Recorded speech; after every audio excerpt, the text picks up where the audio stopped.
Today I'm gonna teach you how you can create this insane bouncy warp effect for your music videos inside of After Effects. Let's go. So this effect is inspired by the Travis Scott and Asaki Active video. Shout out to Edgar Steves and Franklin Ricart for directing and DPing this. Honestly, insane visuals, but there's this one really cool part where they're like standing on a car and then like the background building behind it is like bouncing, and so is the car, and honestly it just looks really sick. So let's get straight into it. First things first, if you don't have any footage, you can actually just go ahead and record some. Just grab my camera, went outside, parked my car in the driveway. This is basically just me like messing around, getting some shots, having fun with it. I shot everything in 4K and make sure the lighting is pretty consistent, and after that, that's pretty much it. Let's go ahead and get straight into After Effects right now. So now I'm inside my project right here. You can see I cut up my clip into 3 different segments right here, just cutting around to me having fun. And right here, boom, now we have a shot of the car just completely blank and empty. The first thing I'm gonna do is I'm just gonna go ahead and let's hit Command-Shift-D to split that layer, hit right click it, and then we're gonna hit time and we're going to hit freeze frame. Now there's 2 options you can do right here. You can either, actually 3 options. We just need to get a first transparent cutout of our car. You can do this by rotoscoping it, making sure that you just deselect everything else and only get your subject. Once you do that, you should have a nice transparent looking image. The other option is of course just using the pen tool and drawing an exact mask around everything. Now this one, of course, you can do this as well, but it's just going to take more time and be more tedious. And the third option is actually just going inside of Photoshop. You can grab a screenshot of your layer right here by just hitting that little camera icon right there. And then once you go inside of Photoshop, drag that in there and then basically use your quick selection tool and hit select subject. And boom, there you go. Now we have a nice perfect cutout of our car. I'm actually gonna be using this Photoshop layer because I think it has the most accurate cutout, but either of these options work, rotoscope, masking, or Photoshop cutout. So now I'm inside of After Effects right here. I have my cutout of my car, completely transparent. The first thing that we're gonna do is we're actually gonna go ahead and add some effects. So I made my cutout of my car inside of Photoshop. I'm just gonna drag that into my layer right there, and boom, now we have a transparent cutout of my car right there. Very easy. The first thing we're gonna do is we're gonna go to effects and presets, and we're gonna search for the scale wipe effect. And I'm gonna drag this to my transparent layer, or if that layer you cut out with your rotoscope, drag it there. And then what you're gonna do is you're just going to increase the stretch value just a little bit, maybe like 4 or 5, just to see the direction it's going. And we're gonna change it to, this is honestly completely up to you, but I'm gonna do 90 because I want to go to the right. Wherever direction you want your object to warp, just make sure you set that direction right here using the degrees. And then what we're gonna do is we're gonna adjust the center of position. So you can either use the coordinates right here, or you can use this little dragging icon right here on the object itself. So I'm gonna drag it a little bit more to the center, just like that.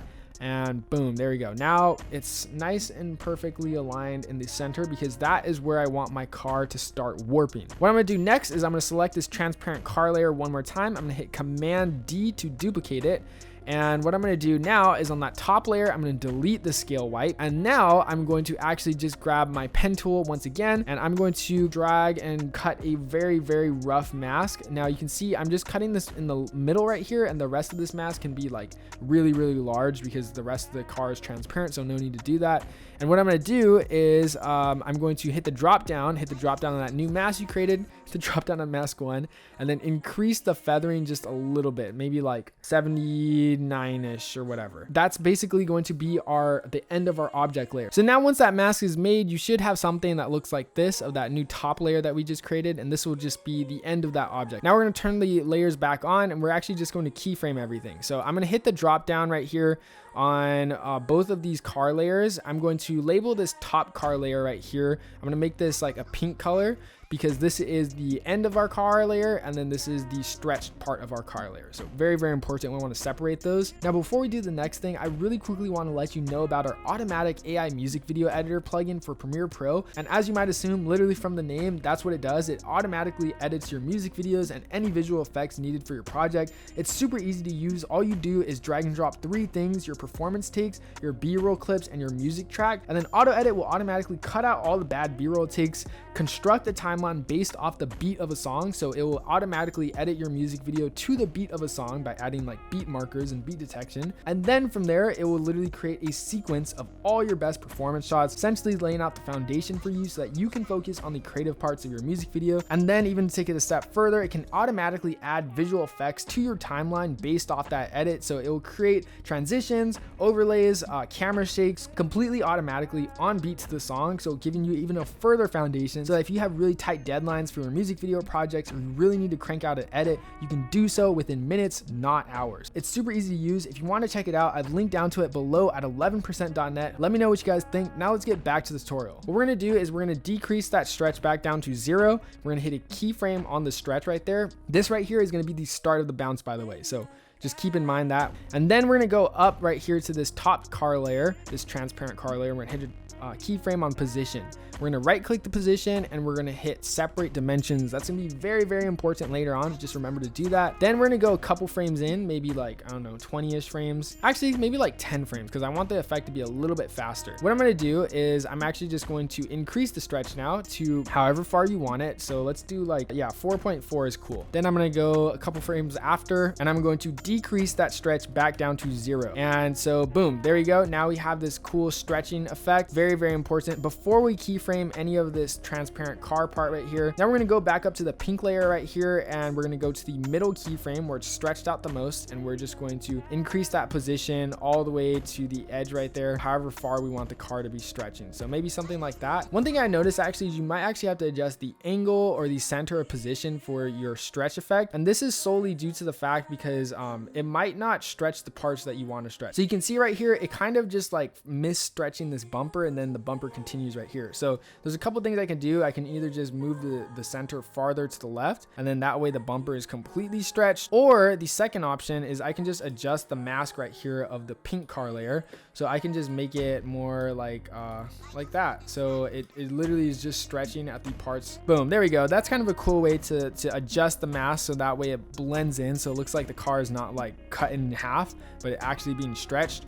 And then what I can do is I'm just going to go to the last keyframe right here and I'm going to hit Command C on that first. So I'm going to right click this one and copy it, hit Command C, and then hit Command V to paste it back to the end. So that way we have a duplicate of the starting and end keyframe, and boom, there you go. Now we have this really static effect. Now it's time for the fun part, adding the keyframe animation. I'm going to click these keyframes on the stretch effect first on this bottom car layer, and then I'm going to hit this little graph editor icon. I'm going to select all these keyframes right here, and then I'm going to hit this little easy ease icon, and that's going to add some anchors that we can adjust. So I can hold shift and adjust these, so that way we have some nice like smoothed in bounce. So boom, there we go. Now our car is actually like bouncing and warped, but you might notice that the end like mask of this car is actually still a little bit off. I'm going to select the position and hit the graph editor, and now you'll see why it's important that we separated those dimensions earlier.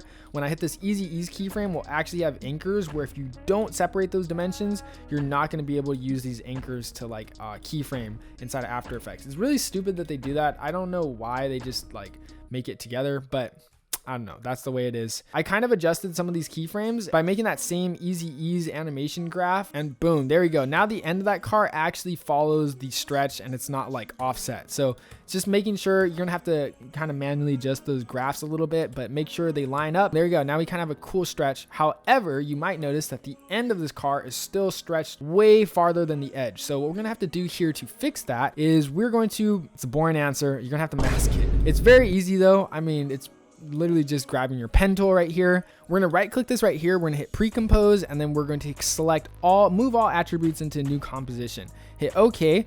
Very, very important that you do that. Grab your pen tool and simply draw a rough cut mask around the edge of your object, whatever that may be, something like this. And then you can just make that mask as large as the rest of the image. Go to the very beginning of that bounce effect, hit the drop down on mask, hit the drop down on mask 1, and hit a keyframe at mask path. Then we're going to go to the center of the effect right here where it's the farthest stretched. We're going to select only the keyframes on the edge right here, hold shift to drag them out like that, and boom, there we go. Now we have a mask created to cut off the edge of that stretch effect right there. And now for the tedious part of this effect, you just may have to go ahead and literally just adjust this mask, probably a little bit frame by frame, depending on how fucked your effect is. Kind of annoying, but it's really worth it in the end when you get a really cool, clean looking effect. So that's what I'm going to be doing right now. I'm going to speed this part up.